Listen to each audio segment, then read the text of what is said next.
తిరుమల శ్రీవారి ఆలయంలో కోయిల్ అల్వార్ తిరుమంజనం శాస్త్రోక్తంగా నిర్వహించారు. బ్రహ్మోత్సవాలు ఈ నెల 4వ తేదీ నుంచి జరగనున్న నేపథ్యంలో తిరుమల శ్రీ వెంకటేశ్వర స్వామి వారి ఆలయంలో ఆలయ శుద్ధి కార్యక్రమాన్ని నిర్వహించారు.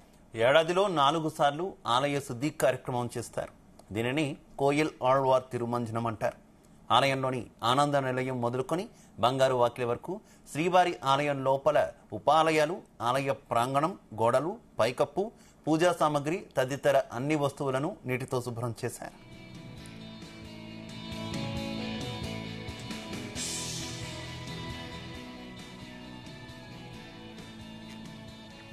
ఈ సమయంలో స్వామివారి మూల విరాట్లను వస్త్రంతో పూర్తిగా కప్పి ఉంచుతారు. శుద్ధి అనంతరం పవిత్ర పరిమళ జలాన్ని ఆలయం అంతటా ప్రోక్షణం చేస్తారు.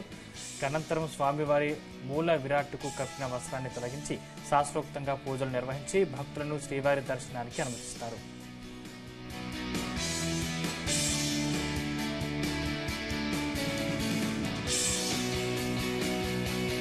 ఈరోజు కోయిల్ అల్వార్ తిరుమంజనం అనేది నిర్వహిస్తున్నాము.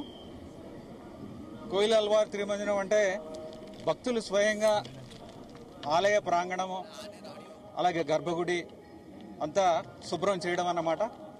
ఈ కార్యక్రమంలో భాగంగా గర్భగుడిలో ఉన్న దేవతామూర్తులందరినీ అలాగే పూజా సామాగ్రి అలాగే వివిధ సామాగ్రిని అంతా బయటకు తీసి పరిమళం అనే ఒక సుగంధ మిశ్రమంతో వీటన్నిటిని మనము శుభ్రం చేస్తాము.